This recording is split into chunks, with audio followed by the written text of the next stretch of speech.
What's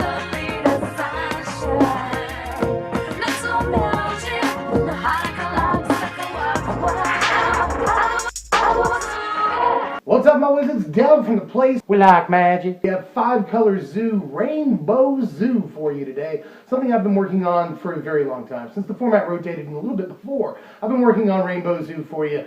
It's changed an awful lot. Let me show you what I've got. Dope rhymes, son. Before we do the creatures, which is how I normally do things, I'm going to go ahead and tell you that we're playing a playset of a spell. 4 copies of Bring to Light. Incredibly important for the deck. Bring to Light is becoming an important and popular card in the format and does so many good things for us in this deck. If I was playing no other spells, I would still play a playset of Bring to Light. It allows us to employ sort of a toolbox strategy, which we're definitely doing. A lot of 1-ofs and 2-ofs in the deck, and we can pull it off because we have this card. That's out of the way, we can start talking about creatures. 25 creatures in this zoo deck here, and we are in a 5-color deck playing 2 1-drops. I know some people immediately are going to be like, oh, what? But we're doing it. These are creatures that cost 1 mana, but you'll almost never ever play them on the first turn, and that's not how they're designed. We're playing 1 copy of Dragon Master Outcast and 1 copy of Warden of the First Tree. Warden of the First Tree surprised me with how good he was. I just sort of threw him in as a 1-of early in the deck's construction, and he never ever came out. Just good in the early game as blockers if that's what you need them to be against certain decks, but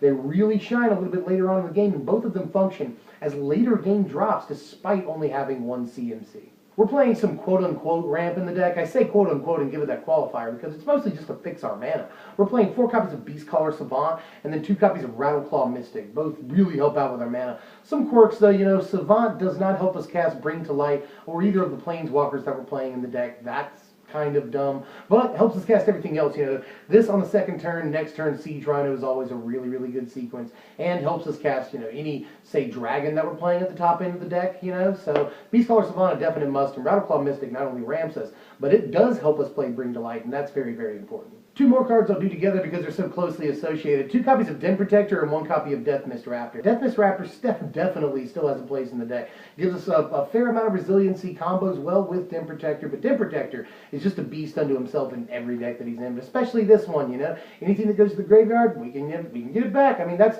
all I have to say about Den Protector. We've absolutely got to have it. Just 1 copy of Nissa in the deck. We're only playing 1 basic forest in the deck, but obviously later on in the game, when we can play this and flip her pretty easily, she's just a house, you know.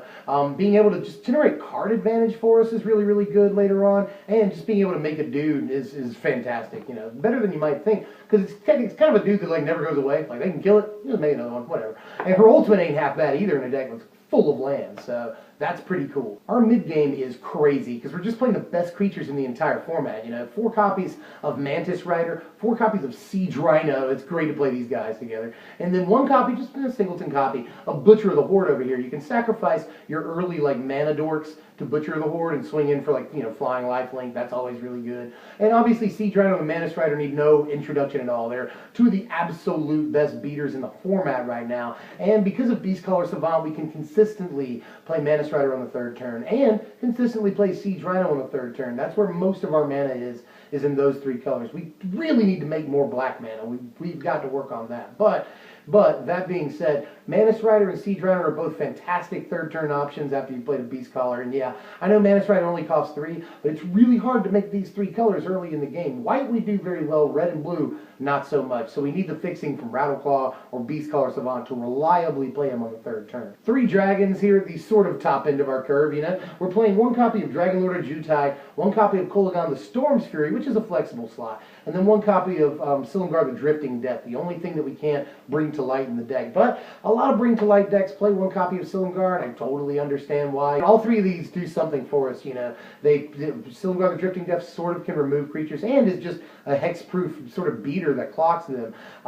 Same thing with a Jutai. You know, Jutai is a great hexproof beater that clocks them, and sucks that, you know, he loses hexproof when we swing in. But that aside, gives us card advantage, really good card advantage, by the way. And then Kolagon being able to buff a team, you know, we've got 25 creatures, that's not bad at all. So I do want to play all 3 of these guys. And to round out the creature, one of the more important creatures in the deck, 1 copy of Tassiger the Golden Fang. Tassiger is just crazy. He's absolutely stupid and ridiculous, and we can play him for very, very cheap a lot of the time. Very good body on the guy, and obviously he helps our resiliency out too. Just being able to get any card that we get back in the graveyard is going to be good, you know.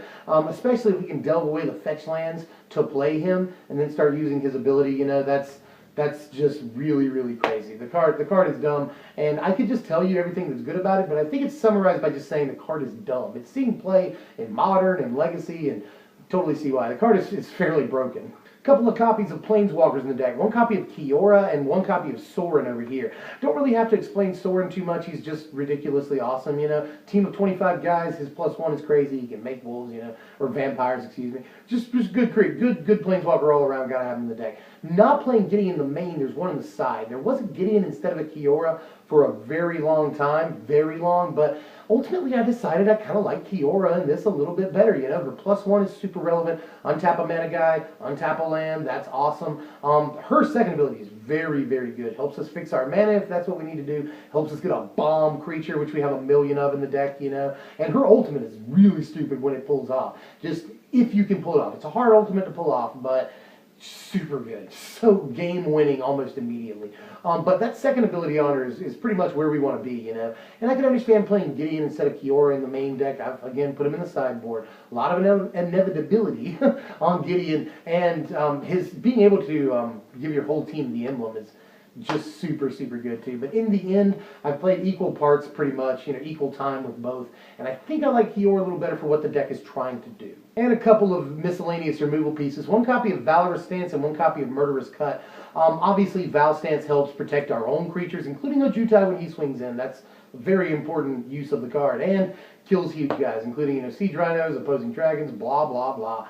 So we got to play at least one copy of Valorous Stance. The Murderous Cut. We've got an awful lot of fetch lands in the deck, and I really want to take advantage of that by playing Murderous Cut or Dig or Treasure Cruise, but I think it's more important, honestly, since we have, you know, Nissa draws us cards, Tassiger helps with sort of drawing cards, you know, getting old value out of things. We've got more than one thing, you know. Kiora helps us filter through cards, so we've got a lot of ways to sort of filter cards. And I'm not saying that it's completely enough. I wouldn't mind playing one copy of Treasure Cruise, but I just think it's more important to play a Murderous Cut because we have virtually no removal in the deck, and that can kind of suck against a lot of stuff. So at least one Murderous Cut, I think, is important. You may have noticed before I move on to the lands here that we're not playing Jace. I wonder if you've already posted that comment and then come back to the video. We're not playing Jace in this deck. You know why? Because Jace. That's why. Somebody finally said it. We don't need him in this, you know. I just don't think it's worth playing Jace in the main deck, you know, or even in the sideboard. We can get away without doing it is all I'm saying. I know a lot of people are going to counter me on that and say Jace is super important to the deck and every deck in the freaking format, but a couple of things. I don't feel like forking over $300 for just to play this deck. You know, the deck is already incredibly expensive. If we added Jace, it would easily be the most expensive deck in Standard. And I'm not saying that that's a hindrance. I want to make the deck as good as possible, and I know I'm going on a long time here, but it's just at this point we need to start a movement like erase the Jace. You know, one more thing before I move on. Had a buddy tell me yesterday that he went to the card shop trying to find play sets of Jace. Couldn't find any. The people that did have them didn't want to trade them away. You know what he came away from the card shop with? A playset of Tarmogoyfs instead. It's gotten to that point where it's so much easier to get Tarmogoyfs than it is to get freaking Jace from 3 months ago. It's got to stop. Okay, so pardon me that. 27 lands in the deck, and this is one of the more difficult parts of the deck to put together. The land base changed way more than anything over the course of time. But this is, I think, what we want to do. There are a total of 14 fetches in the deck, one of each battle land, one of each basic, and then a couple of the person lands. And then a lot of more ways to round it out. We really need to make green and black in the deck an awful lot. So I think this is pretty much where we want to be in the land base. There's a couple of different directions we can go. I'd really like to make more black, but I don't want to take anything out of this mana base. I could see taking an island out because we're making more blue than we really need to make, but we need basic lands to turn on the battle lands. So it's a push-pull, and this is where we've landed here. Here's our incredibly diverse sideboard. We're playing a lot of one-ofs in the sideboard, you know.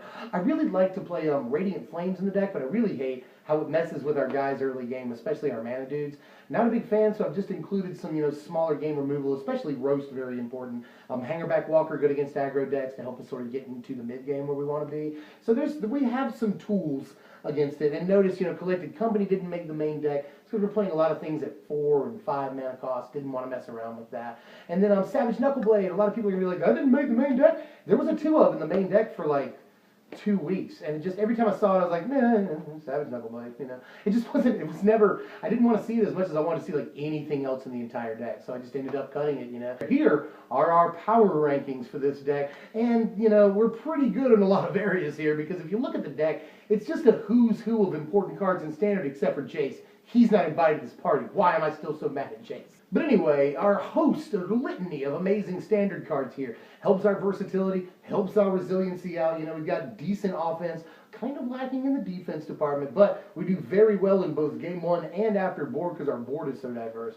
And we could be a little more consistent, but you can't help that in a 5-color deck, you know. So, and we're fairly fast because we have mana guys to ramp us into our big dudes, and our big dudes hit the board with a vengeance. Like, all of them really command respect when they hit the board. Anything at the 3 mana slot and up really commands some kind of respect, and they're going to have to pull out all the stops to remove all these guys, and we can get them back with Task Over. We can get them back with Den Protector. There's so many ways that we can do things, and we can tutor things up, bring to light anything we need at the time, you know. So we've got a lot of options available to us in the deck, is all I'm saying. In case you haven't added it all up yet, a final score of 68, which is that's a very good score for a Standard deck. Again, mostly because we're playing all the best cards, except Jace, who cares? But even without the Jace, the cost of the deck is roughly 1 sack of blood diamonds delivered on a foggy night under a full moon. Seriously, like, it's the cost of the deck is absolutely bonkers. Mostly because of the lands, but even because of some of the other cards we're playing. It's just, it's all the expensive chase rares in the format. I'm sorry about that.